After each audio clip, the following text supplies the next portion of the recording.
Today I'm going to read an article from IsraeliNationalNews.com, and the article is titled, "Has Trump Decided the PLO is Dead and Buried?"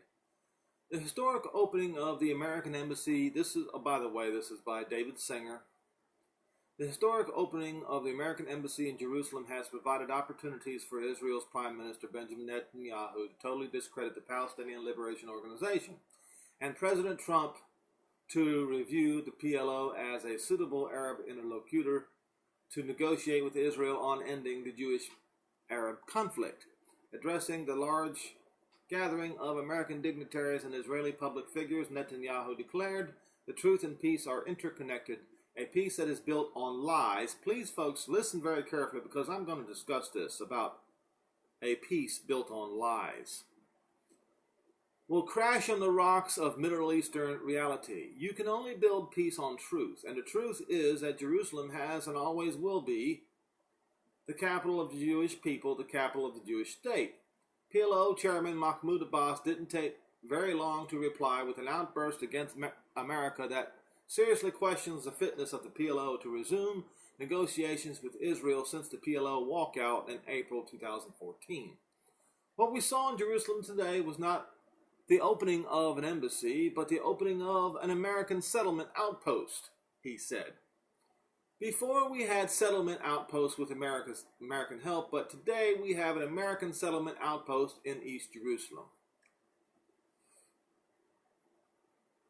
That's what Mahmoud Abbas said. The rift between Trump and Abbas just continues to widen. Not content with this salvo, Abbas claimed that the United States has removed itself from political work in the Middle East as a mediator. It's no longer an arbiter. President Trump would not take kindly to this latest rejection by the PLO of America's decades-old role as sole mediator on any negotiations aimed at resolving a dispute that has gone on for 100 years. For Israel, it has just the latest shot of litany of lies. It was just the latest shot in a litany of lies that has the genesis in the 1964 charter of the PLO, subsequently revised in 1968, which still remains unamended despite false claims to the contrary. The 1964 charter had stated in Article 24, and I quote, "This organization does not exercise any regional sovereignty over the West Bank, in the Hashemite Kingdom of Jordan, on the Gaza Strip, or the Hema area. Its activities will be on the national popular level in the liberational, organizational, political, and financial fields." Yet the 1968 charter deleted this clause after Jordan and Egypt's 19-year occupation of these territories was ended in 1967. The PLO had suddenly discovered an inalienable right to regional sovereignty in every square meter of these areas when they had previously denied it.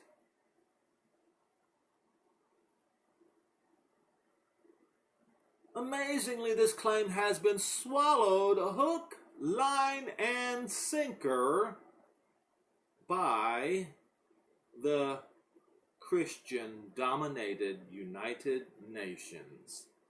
I added the Christian-denominated to this article. I added that myself. Such a recent claim is certainly novel and now must be weighed against Israel's claim, whose roots in these territories were established 3,000 years ago and can be visibly verified in 2018.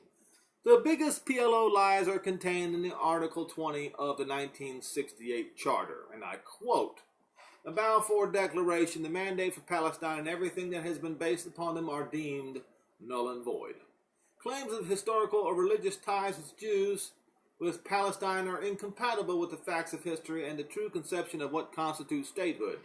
Judaism, being a religion, is not an independent nationality, nor do Jews constitute a single nation with an identity of its own. They are citizens of the state to which they belong. These lies have driven the PLO campaign to wipe Israel off the face of the map rather than negotiate a division of former Palestine where sovereignty in 78% is already vested in Jordan and only 17% in Israel, which was not what the original Balfour Declaration intended.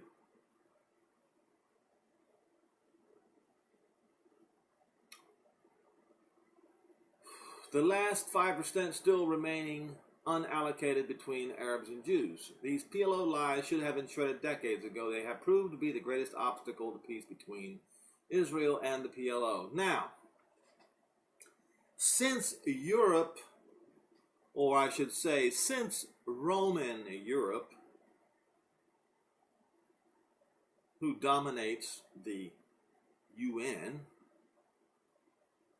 has bought this lie hook, line, and sinker, this same Roman Europe has claimed the new covenant as written in the pages of the New Testament for themselves. All the while, doing everything, using every strategy to block the door for the institutionalizing of the new covenant as written by Paul, the only apostle to the Gentiles, and written in the words of the prophet Jeremiah. As I have said many times before, the regathering of Israel into their own borders and them receiving their land back again is part and parcel with the new covenant. It is impossible to implement the new covenant without bringing Israel, all Israel, back into their own borders. In fact, we read this in Jeremiah 31.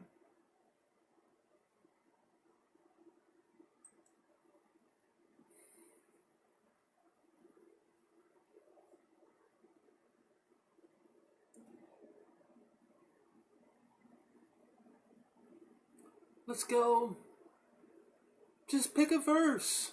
We'll start in verse 8. Behold, I will bring them from the north country, and gather them from the coastlands of the earth, and with them the blind and the lame, and the woman and the child, and her that travails with child together. A great company shall return there. This is the new covenant. The whole chapter of 31 is a description of the new covenant.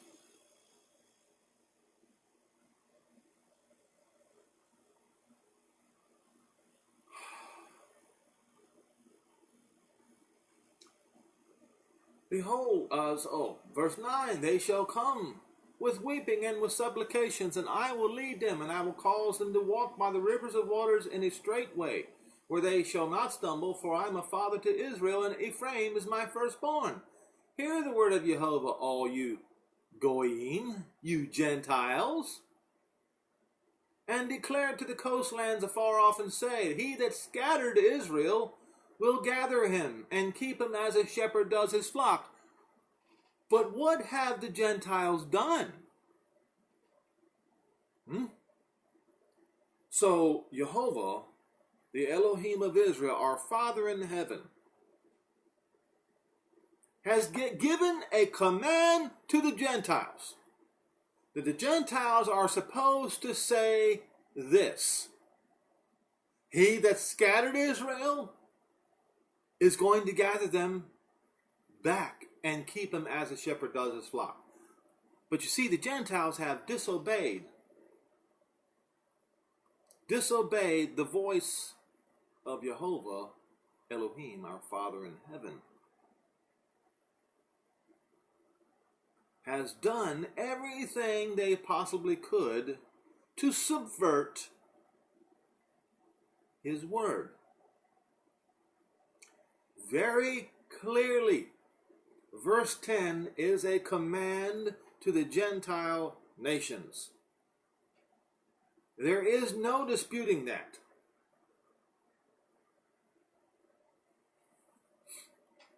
In verse 11, it says, "For Jehovah has redeemed Jacob and ransomed him from the hand of him that was stronger than he." Who is he talking about? The hand of who that was stronger than he? It was Rome who took Israel from Jerusalem. It was Rome who took the Jews from Jerusalem. It was Rome who had Israel and the Jews forcibly taken from Jerusalem. So, Jehovah our Father in heaven is going to ransom Israel, all Israel, back from not only Roman Europe, but from all the Goyim around the world. That is the hand of those that was stronger than Israel. That is also a part of the new covenant. Each and every statement written in Jeremiah 31 are a part of the new covenant, and neither statement can be removed from the new covenant. So when you read, "Therefore they shall come and sing in the height of Jerusalem," that's a part of the new covenant. When it is written, "And they shall flow together to the goodness of Jehovah for wheat and wine and oil, and for the young of the flock and of the herd, and their soul shall be as a watered garden, and they shall no longer sorrow any more." This is talking about the Jews. It is talking about all Israel. And that is a part of the new covenant,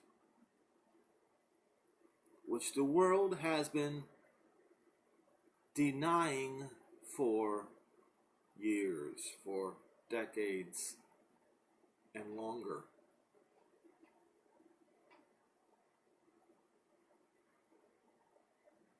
When it is written in verse 13, "Then shall the virgin rejoice and the dance, both young and old men together. For I will turn their mourning into joy, and will comfort them and make them rejoice from their sorrow." He's talking about those of Israel. That's a part of the new covenant. You cannot remove this verse from the new covenant. "And I will satiate the soul of the Kohanim with fatness, and my people shall be satisfied with the goodness, saith Jehovah. Thus saith Jehovah, a voice was heard in Ramah, lamentation and bitter weeping, Rachel weeping for her children, refused to be comforted for her children because they were not there.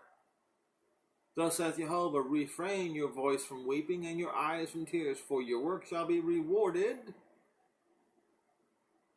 and they shall come again from the land of their enemy." That is the new covenant. Verse 17, "And there is hope in your end, saith Jehovah, that your children shall come again to their own border." That's all of them. This is the new covenant. No ifs, ands, or buts, but period.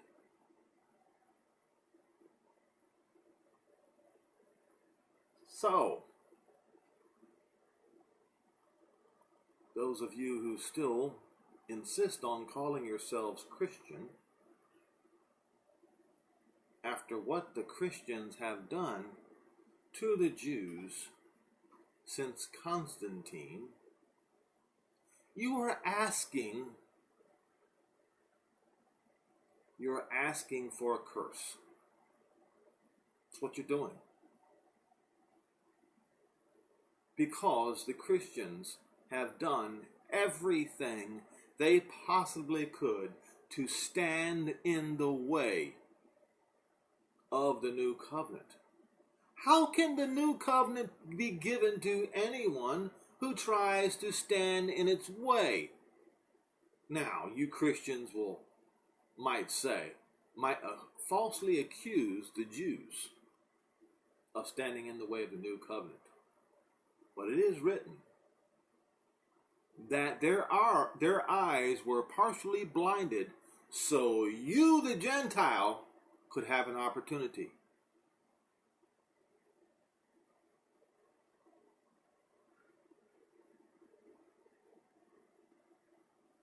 And you blew it. You blew it. Curses are coming upon those Gentiles, who disobeyed the words of Jehovah.